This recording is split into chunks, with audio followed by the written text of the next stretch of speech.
নমস্কার, কল্পনার রান্নাঘরে আপনাদের সবাইকে স্বাগত। আজকে আমি বানাচ্ছি চিকেন স্যালাড রোল।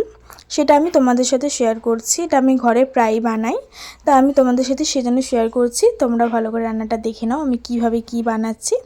প্রথমে আমি এখানে চিকেন নিয়েছি কয়েকটা পিস। এই চিকেনের মধ্যে আমি এখানে দিয়ে দিচ্ছি গোলমরিচ গুঁড়ো আর একটু নুন দিয়ে আমি এটাকে মাখিয়ে রেখে দেবো আধ ঘন্টার মতো। কেউ অনেকক্ষণ রেস্টেও রেখে দিতে পারো, সেটা সমস্যা নেই। যদি চট করে বানাতে চাও তাহলে আধ ঘন্টার মতো রেখে দেবে। এই কড়াইটাতে আমি একটা অন্য রেসিপি করেছিলাম, তো ভাবলাম এটাকে এখন ইউজ করে নিই। এই কড়াইটার মধ্যে আমি এখানে দিয়ে দিচ্ছি তেল, আর তার সাথে আমাদের রোলের জন্য কি কি লাগবে চলো দেখে নিই। তার জন্য নিয়েছি আমি পেঁয়াজগুলো একদম সরু সরু করে কেটে নিয়েছি, আর নিয়েছি হচ্ছে গাজর, একদম সামান্য গাজর, আর নিয়েছি হচ্ছে শসা।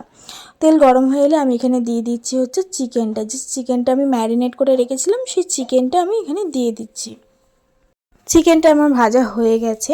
অন্যদিকে আমি এখানে ময়দাটা মেখে নিচ্ছি পরোটাটা করার জন্য, বা রোলের যে পরোটা সেটা করার জন্য আমি এখানে বেলে নিচ্ছি। এখানে আমার চাটুর থেকে না আমার এখানে ওই নিচে বেলাটাই আমার বেশি ভালো মনে হয়, যেটা বেশি সুবিধা হয়, বা রোলের ক্ষেত্রে এটা বেশি গোল করা বা বড় করা যায়। তাই জন্য আমি নিচটা ভালো করে মুছে নিয়েছি। এটা নিচ বলতে আমার যে স্ল্যাবটা ছিল সেই স্ল্যাবটা।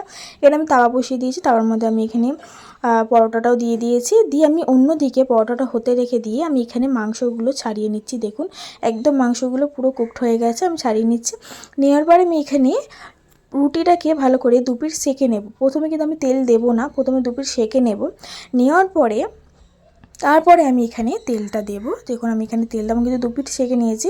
এরপরে আমি এখানে তেলটা দিচ্ছি, দিয়ে আমি রুটিটাকে ভালো করে একটু কড়া মতো করে নেব। একটু কড়া কড়া খেতেই বেশি ভালো লাগে। অন্যদিকে আমি একটা জিনিস প্রিপারেশন করব, এটা হচ্ছে এই রোলের মেইন একটা আইটেম, যেটা হচ্ছে স্যালাড।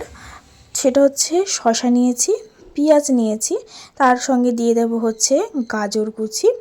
এটা হচ্ছে এই রোলটার মেন একটা ভাইটাল আইটেম, যেটা হচ্ছে এটাই মেন জিনিসটাকে ঘুরিয়ে দেবে।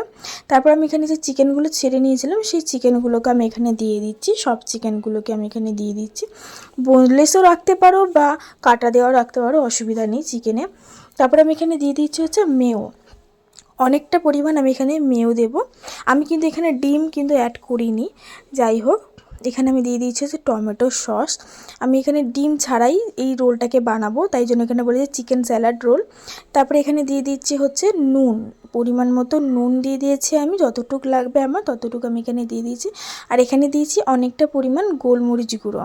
এই গোলমরিচ গুঁড়ো এমনিও খাওয়া ভালো, আর খেতেও এইসব জিনিসে একটু ভালো লাগে, তাই একটু গোলমরিচ গুঁড়োটা বেশি করে দিয়েছি। আর দিয়েছি হচ্ছে এখানে মেন হচ্ছে লেবুর রসটা আমি এখানে দিয়েছি। দেওয়ার পরে আমি এটাকে সমস্তটা একসাথে মিক্স করে নেব ভালো করে, পুরো ভালো করে মিক্স করে নিয়ে আমি জিনিসটাকে এই রোলের মধ্যে দিয়ে বানাবো। চলো সেটাকে আমি মিক্স করে নিই, তারপরে আমি তোমাদেরকে দেখাচ্ছি যে কিভাবে আমি রোলটাকে এইভাবে দিয়ে বানাচ্ছি। আমার সমস্তটা একসাথে মিক্স করা হয়ে গেছে, আমি তোমাদেরকে দেখিয়ে দিচ্ছি। এবারে আমি এই যেটা পরোটাটা আমি বানিয়েছিলাম তার মধ্যে আমি একটা সাইড করে এখানে বেশি করে আমি স্টাফিং দেব। দেওয়ার পরে এটাকে আমি মোড়ার জন্য রেখে দেব।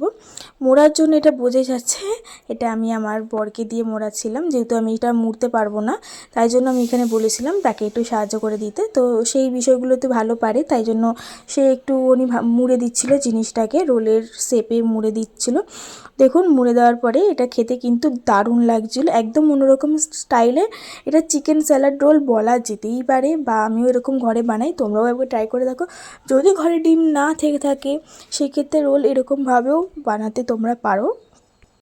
রেসিপিটা তোমাদের কেমন লেগেছে আমাকে অবশ্যই জানাবে। দেখা হচ্ছে নেক্সট অন্য কোনো রান্নার ভিডিও নিয়ে। ততদিন ভালো থাকবেন, সুস্থ থাকবেন, ধন্যবাদ।